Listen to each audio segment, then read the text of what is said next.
161. A nurse is assessing a patient with COPD. Which finding indicates a potential exacerbation? A. Stable respiratory rate of 18 breaths per minute. B. New onset productive cough with purulent sputum. C. Oxygen saturation of 91%. D. Chronic clubbing of fingers. Answer. B. New onset productive cough with purulent sputum. Rationale. A new productive cough with purulent sputum suggests infection, a common trigger for COPD exacerbations. Option A, respiratory rate of 18 is normal. Option C, 91% saturation, is within the COPD target range, 88 to 92%. Option D, clubbing, is a chronic sign, not indicative of acute exacerbation. 162. A patient with COPD is prescribed salbutamol. What should the nurse teach the patient about this medication? A. Take it once daily for maintenance. B. Use it as needed for shortness of breath. C. Expect weight gain as a side effect. D. Stop it if sputum color changes. Answer. B. Use it as needed for shortness of breath. Rationale. Salbutamol, albuterol, a short-acting beta agonist, is used as needed for acute dyspnea relief. Option A is incorrect as it's not for maintenance. Long-acting bronchodilators are. Option C is incorrect as weight gain is not a side effect. Option D is incorrect as sputum change requires evaluation, not stopping salbutamol. 163. The nurse is caring for a patient with COPD who reports fatigue after minimal activity. What should the nurse assess first? A. Recent meal timing. B. Oxygen saturation level. C. Blood pressure. D. Sleep duration. Answer. B. Oxygen saturation level. Rationale. Fatigue in COPD is often due to hypoxemia, so assessing oxygen saturation is the priority to determine if low oxygen is causing the symptom. Option A, meals, may contribute but is secondary. Option C, blood pressure, is less directly related. Option D, sleep, is relevant but not the first priority. 164. A patient with COPD asks how to reduce mucus buildup. What is the nurse's best response? A. Limit fluid intake to 500 milliliters daily. B. Drink plenty of water to stay hydrated. C. Avoid coughing to save energy. D. Use a dehumidifier at home. Answer. B. Drink plenty of water to stay hydrated. Rationale. Hydration thins mucus, making it easier to clear and reducing buildup in COPD. Option A thickens mucus, worsening obstruction. Option C is incorrect as coughing aids clearance. Option D, dehumidifier, may dry airways, hindering mucus mobility. 165. A patient with COPD has a sudden drop in oxygen saturation to 84%. What is the nurse's priority action? A. Encourage pursed lip breathing. B. Notify the healthcare provider. C. Administer oxygen at 10 liters per minute. D. Place the patient in a supine position. Answer. B. Notify the healthcare provider. Rationale. A sudden drop to 84% indicates severe hypoxemia, requiring immediate medical evaluation to adjust oxygen or other therapies safely, avoiding CO2 retention. Option A is insufficient for severe hypoxia. Option C is unsafe without orders due to risk of respiratory depression. Option D worsens breathing. 166. The nurse is planning care for a patient with COPD. Which goal is most appropriate for managing chronic cough? A. Eliminate cough completely. B. Reduce cough frequency and improve comfort. C. Increase sputum production. D. Avoid all cough suppressants permanently. Answer. B. Reduce cough frequency and improve comfort. Rationale. Reducing cough frequency and improving comfort is realistic, as chronic cough in COPD is persistent but can be managed with hydration and medications. Option A is unachievable. Option C is undesirable as excessive sputum complicates breathing. Option D is overly restrictive, as suppressants may be used cautiously. 167. A patient with COPD is prescribed budesonide/formoterol. What should the nurse teach the patient to do after inhalation? A. Exhale forcefully to clear lungs. B. Rinse the mouth with water. C. Take a second dose immediately. D. Lie down to rest. Answer. B. Rinse the mouth with water. Rationale. Budesonide, a corticosteroid, requires mouth rinsing to prevent oral candidiasis. Option A expels medication, reducing efficacy. Option C is incorrect as dosing follows a schedule. Option D is unrelated to inhaler use and may worsen dyspnea. 168. A patient with COPD feels overwhelmed by their diagnosis. What is the nurse's best response? A. It's normal to feel this way. Let's discuss your concerns. B. You'll get used to it over time. C. Focus on your medications instead. D. Others have it worse, so stay positive. Answer. A. It's normal to feel this way. Let's discuss your concerns. Rationale. Acknowledging feelings and encouraging discussion provides emotional support and identifies coping needs. Option B dismisses the patient's emotions. Option C ignores psychological needs. Option D minimizes the patient's experience, discouraging expression. 169. The nurse is assessing a patient with COPD for signs of right-sided heart failure. Which finding is most indicative? A. Dry, non-productive cough. B. Ascites and hepatomegaly. C. Oxygen saturation of 89%. D. Respiratory rate of 20 breaths per minute. Answer. B. Ascites and hepatomegaly. Rationale. Ascites and hepatomegaly indicate right-sided heart failure, COR pulmonal, from increased pulmonary pressure in COPD. Option A, dry cough, is less common in COPD. Option C, 89% saturation, is normal for COPD. Option D, respiratory rate, is mildly elevated but not specific. 170. A patient with COPD asks about using a fan to ease breathing. What is the nurse's best response? A. A fan can help you feel less short of breath. B. Fans increase your oxygen needs. C. Avoid fans to prevent infections. D. Use a fan only at night. Answer. A. A fan can help you feel less short of breath. Rationale. A fan's airflow can reduce the sensation of dyspnea by stimulating facial nerves, aiding comfort in COPD. Option B is incorrect, as fans don't affect oxygen requirements. Option C is incorrect, as fans don't inherently cause infections. Option D is unnecessary, as fans can be used anytime. 171. A patient with COPD is prescribed ipratropium. What should the nurse monitor for? A. Dry mouth or constipation. B. Weight gain. C. Hypokalemia. D. Skin discoloration. Answer.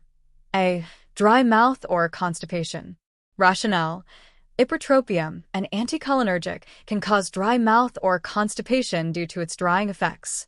Option B, weight gain, is not a side effect. Option C, hypokalemia, is unrelated. Option D, skin discoloration, is not associated. 172. The nurse is helping a patient with COPD plan meals. Which recommendation is most appropriate? A. Eat one large meal daily to save energy. B. Choose small, frequent meals to avoid fullness. C. Avoid all dairy products permanently. D. Restrict protein to reduce digestion effort. Answer. B. Choose small, frequent meals to avoid fullness. Rationale. Small, frequent meals prevent gastric distension, reducing pressure on the diaphragm and easing breathing. Option A worsens dyspnea. Option C is unnecessary unless lactose intolerant. Option D is incorrect as protein supports respiratory muscles. 173. A patient with COPD reports a new fever and increased dyspnea. What should the nurse do first? A. Administer a fever-reducing medication. B. Assess respiratory status and vital signs. C. Encourage fluid restriction. D. Increase oxygen flow to 5 liters per minute. Answer. B. Assess respiratory status and vital signs. Rationale. Fever and increased dyspnea suggest exacerbation or infection, so assessing respiratory status and vital signs determines severity and guides intervention. Option A requires a prescription. Option C may thicken mucus. Option D is unsafe without orders due to CO2 retention risk. 174. Which statement by a patient with COPD indicates understanding of activity planning? A. I'll do all my chores in one session. B. I'll rest between tasks to avoid getting tired. C. I'll exercise only when I feel energetic. D. I'll avoid using a walker to stay strong. Answer. B. I'll rest between tasks to avoid getting tired. Rationale. Resting between tasks conserves energy, reducing dyspnea and fatigue, showing understanding. Option A leads to exhaustion. Option C limits consistency. Option D is incorrect as walkers reduce energy expenditure. 175. The nurse is assessing a patient with COPD for chronic hypercapnia. Which finding is most indicative? A. Oxygen saturation of 90%. B. Morning headaches and drowsiness. C. Heart rate of 80 beats per minute. D. Clear lung sounds. Answer. B. Morning headaches and drowsiness. Rationale. Morning headaches and drowsiness suggest chronic hypercapnia as CO2 retention causes cerebral vasodilation and neurological effects. Option A, 90% saturation is normal. Option C, heart rate is normal. Option D, clear lung sounds, is not typical in COPD and unrelated to hypercapnia. 176. A patient with advanced COPD asks about the benefits of hospice care. What is the nurse's best response? A. It focuses on comfort and quality of life. B. It's only for patients with weeks to live. C. It replaces all your current treatments.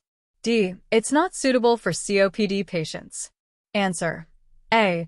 It focuses on comfort and quality of life. Rationale. Hospice care prioritizes comfort and quality of life for terminal conditions like advanced COPD. Option B is incorrect as eligibility depends on prognosis, not fixed time. Option C is incorrect as treatments continue for symptom relief. Option D is incorrect as COPD qualifies for hospice. 177. The nurse is teaching a patient with COPD about oxygen safety. Which instruction is most critical? A. Use oxygen only during activity. B. Avoid open flames near oxygen equipment. C. Store oxygen tanks in a small closet. D. Turn off oxygen during showers. Answer. B. Avoid open flames near oxygen equipment. Rationale.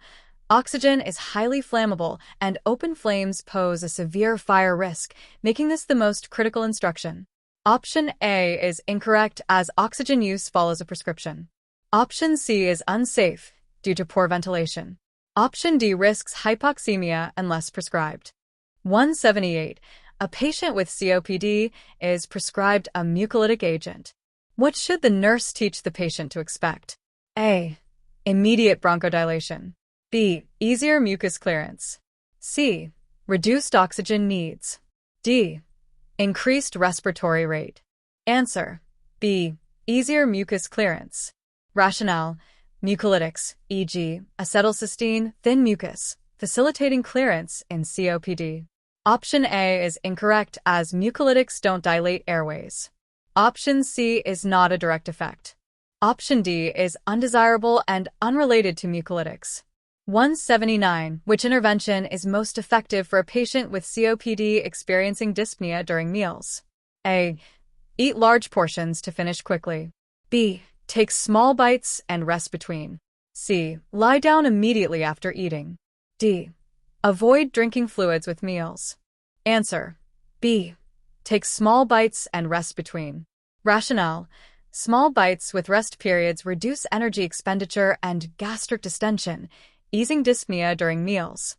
Option A worsens breathing. Option C restricts lung expansion. Option D may thicken mucus, hindering clearance. 180. The nurse is evaluating a patient with COPD after teaching about medication use. Which action indicates understanding? A.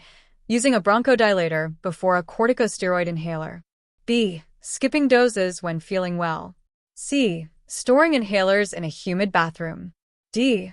Taking extra doses without consulting a provider. Answer: A. Using a bronchodilator before a corticosteroid inhaler. Rationale: using a bronchodilator first opens airways, enhancing corticosteroid delivery, showing correct technique. Option B risks exacerbations. Option C degrades inhalers. Option D may cause overdose. 181. A nurse is assessing a patient with COPD. Which finding suggests worsening airflow obstruction? A. Oxygen saturation of 90%. B. Increased expiratory wheezing. C. Heart rate of 78 beats per minute. D. Clear sputum production. Answer: B. Increased expiratory wheezing. Rationale: increased expiratory wheezing indicates narrowing airways and worsening airflow obstruction, common in COPD exacerbations. Option A, 90% saturation, is within the target range for COPD. Option C, heart rate of 78 is normal.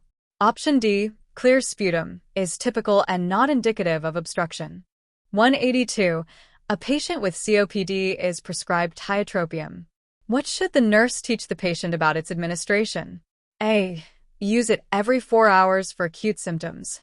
B. Inhale it once daily using a dry powder inhaler. C. Take it with food to reduce side effects. D. Expect immediate relief after use. Answer: B. Inhale it once daily using a dry powder inhaler. Rationale: tiotropium is a long-acting anticholinergic used once daily via a dry powder inhaler for maintenance therapy. Option A is incorrect, as it's not for acute relief. Option C is incorrect, as it's not taken orally. Option D is incorrect, as its effects build over time, not immediately. 183. The nurse is caring for a patient with COPD who reports waking up short of breath. What should the nurse assess first? A. Recent medication doses. B. Oxygen saturation and respiratory effort. C. Blood glucose levels. D. Room humidity levels. Answer: B. Oxygen saturation and respiratory effort. Rationale: waking up short of breath suggests nocturnal hypoxemia or exacerbation, so assessing oxygen saturation and respiratory effort is the priority. Option A, medications, is secondary. Option C, glucose, is unrelated. Option D, humidity, may contribute but is less urgent. 184. A patient with COPD asks how to manage dry mouth from inhalers. What is the nurse's best response? A. Reduce water intake to avoid fluid overload. B. Sip water or use sugar-free gum frequently. C. Stop using the inhaler temporarily. D. Brush teeth only once daily. Answer: B. Sip water or use sugar-free gum frequently. Rationale: sipping water or using sugar-free gum relieves dry mouth, a side effect of anticholinergic inhalers, without affecting treatment. Option A worsens dryness. Option C risks symptom recurrence. Option D is unrelated and inadequate for dry mouth. 185. A patient with COPD has a respiratory rate of 30 breaths per minute and confusion. What is the nurse's priority action? A. Encourage fluid intake. B. Notify the healthcare provider immediately. C. Administer oxygen at 8 liters per minute. D. Teach relaxation techniques. Answer: B. Notify the healthcare provider immediately. Rationale: tachypnea, 30 breaths per minute, and confusion suggest severe hypoxemia or hypercapnia, requiring urgent medical evaluation. Option A, fluids, is irrelevant to acute distress. Option C is unsafe without orders due to CO2 retention risk. Option D is ineffective in severe cases. 186. The nurse is planning care for a patient with COPD. Which goal is most appropriate for managing anxiety? A. Eliminate all anxious feelings. B. Reduce anxiety-related dyspnea episodes. C. Avoid all social interactions. D. Increase oxygen flow during anxiety. Answer: B. Reduce anxiety-related dyspnea episodes.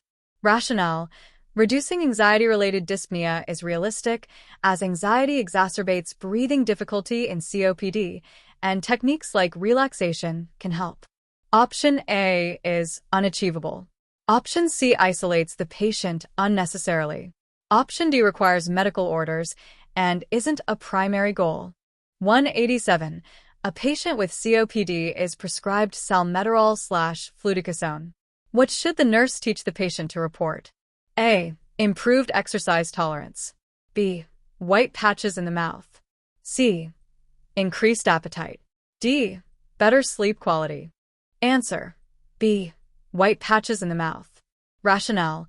White patches indicate oral candidiasis, a side effect of fluticasone corticosteroid, requiring prompt reporting. Options A, C, and D are positive outcomes, not adverse effects needing reporting. 188. A patient with COPD expresses fear of becoming dependent on oxygen. What is the nurse's best response? A. Oxygen is just a temporary measure. B. It helps you breathe easier and stay active. C. You'll get used to it, so don't worry. D. Most patients don't need it long term. Answer. B. It helps you breathe easier and stay active. Rationale. Explaining oxygen's benefits, improved breathing and activity, addresses fear while promoting acceptance. Option A is misleading as oxygen may be long-term. Option C dismisses the concern. Option D is inaccurate for advanced COPD. 189.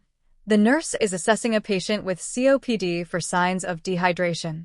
Which finding is most concerning? A. Moist mucous membranes. B. Concentrated urine and thirst. C. Oxygen saturation of 91%. D. Heart rate of 82 beats per minute. Answer. B. Concentrated urine and thirst. Rationale. Concentrated urine and thirst indicate dehydration, which thickens mucus and worsens COPD symptoms. Option A suggests hydration. Option C, 91% saturation is normal. Option D, heart rate, is normal and not specific to dehydration. 190. A patient with COPD asks why they need a pneumonia vaccine. What is the nurse's best response? A. It prevents all lung infections. B. It reduces your risk of severe pneumonia. C. It eliminates the need for inhalers. D. It increases your lung capacity. Answer. B. It reduces your risk of severe pneumonia. Rationale. The pneumonia vaccine lowers the risk of severe pneumococcal infections, a major exacerbation trigger in COPD. Option A is incorrect as it doesn't prevent all infections. Option C is incorrect as vaccines don't replace inhalers. Option D is incorrect as it doesn't affect lung capacity. 191. A patient with COPD is prescribed a nebulized bronchodilator. What should the nurse teach the patient to do? A. Use it only during exacerbations. B. Breathe slowly and deeply during treatment. C. Stop if heart rate decreases. D. Take it before meals only. Answer. B. Breathe slowly and deeply during treatment. Rationale. Slow, deep breathing ensures optimal delivery of nebulized medication to the lungs. Option A is incorrect as nebulizers may be used regularly. Option C is incorrect as heart rate changes require evaluation, not stopping. Option D is incorrect as timing isn't meal dependent. 192. The nurse is assisting a patient with COPD in pulmonary rehabilitation. Which activity is most appropriate? A. Running 400 meters daily. B. Stationary cycling at a low resistance. C. Lifting heavy weights. D. High-impact aerobics. Answer. B. Stationary cycling at a low resistance. Rationale. Low-resistance stationary cycling builds endurance safely without excessive dyspnea in COPD patients. Options A, C, and D are too intense, risking respiratory distress. 193. A patient with COPD reports a new onset of chest tightness. What should the nurse do first? A. Administer a diuretic immediately. B. Assess respiratory status and vital signs. C. Encourage fluid restriction. D. Increase oxygen flow to 6 liters per minute. Answer. B. Assess respiratory status and vital signs. Rationale: chest tightness may indicate bronchospasm or exacerbation, so assessing respiratory status and vital signs is the priority to guide intervention. Option A, diuretic, is irrelevant. Option C may worsen mucus clearance. Option D is unsafe without orders due to CO2 retention risk. 194. Which statement by a patient with COPD indicates understanding of exacerbation prevention? A. I'll avoid my flu shot to save time. B. I'll stay away from cigarette smoke. C. I'll use strong air fresheners daily. D. I'll stop my inhalers when I feel better. Answer: B. I'll stay away from cigarette smoke. Rationale: avoiding cigarette smoke prevents airway irritation and exacerbations, showing understanding. Option A increases infection risk. Option C introduces irritants. Option D risks symptom recurrence. 195. The nurse is assessing a patient with COPD for signs of chronic hypoxemia. Which finding is most indicative? A. Clubbing of the fingers and cyanosis. B. Respiratory rate of 18 breaths per minute. C. Blood pressure of 130/80 mmHg. D. Clear lung sounds bilaterally. Answer: A. Clubbing of the fingers and cyanosis. Rationale: clubbing and cyanosis indicate chronic hypoxemia due to prolonged low oxygen levels affecting tissues. Option B, respiratory rate, is normal. Option C, blood pressure, is normal. Option D, clear lung sounds, is atypical in COPD and unrelated to hypoxemia. 196. A patient with advanced COPD asks about the difference between palliative care and hospice. What is the nurse's best response? A. Palliative care focuses on comfort at any stage, while hospice is for terminal care. B. They're the same. Both stop all treatments. C. Palliative care is only for pain relief. D. Hospice is for earlier stages of COPD. Answer: A. Palliative care focuses on comfort at any stage, while hospice is for terminal care. Rationale: palliative care improves quality of life at any disease stage, while hospice is for patients with a terminal prognosis, e.g., 6 months or less. Option B is incorrect as neither stops all treatments. Option C is incorrect as palliative care addresses multiple symptoms. Option D is incorrect as hospice is for end-stage disease. 197. The nurse is teaching a patient with COPD about oxygen tank maintenance. Which instruction is most important? A. Store tanks in direct sunlight for warmth. B. Check tanks regularly for leaks or damage. C. Use tanks only during sleep hours. D. Cover tanks with cloth to prevent dust. Answer: B. Check tanks regularly for leaks or damage. Rationale: checking for leaks or damage ensures safety, as faulty tanks pose fire or injury risks. Option A is unsafe due to heat exposure. Option C is incorrect as oxygen use follows a prescription. Option D may trap heat or obstruct access. 198. A patient with COPD is prescribed Monteliacast. What should the nurse teach the patient to monitor for? A. Improved mucus clearance. B. Sleep disturbances or vivid dreams. C. Increased oxygen saturation. D. Weight gain. Answer: B. Sleep disturbances or vivid dreams. Rationale: Monteliacast can cause neuropsychiatric side effects like sleep disturbances or vivid dreams, requiring monitoring. Option A is not a primary effect. Option C is not directly related. Option D is uncommon with Monteliacast. 199. Which intervention is most effective for a patient with COPD experiencing dyspnea while dressing? A. Dress quickly to save time. B. Sit and rest between clothing changes. C. Avoid loose clothing to stay warm. D. Hold breath while dressing. Answer: B. Sit and rest between clothing changes. Rationale: sitting and resting between steps conserves energy, reducing dyspnea during dressing. Option A increases effort and dyspnea. Option C is incorrect as loose clothing eases breathing. Option D worsens oxygen deprivation. 200. The nurse is evaluating a patient with COPD after teaching about home safety. Which action indicates understanding? A. Keeping oxygen tanks near the fireplace. B. Installing smoke detectors throughout the home. C. Using candles for lighting near oxygen. D. Storing extra tanks in a hot garage. Answer: B. Installing smoke detectors throughout the home. Rationale: smoke detectors enhance safety by alerting to fires critical in homes with oxygen use, showing understanding. Options A, C, and D are unsafe due to fire risks near oxygen equipment.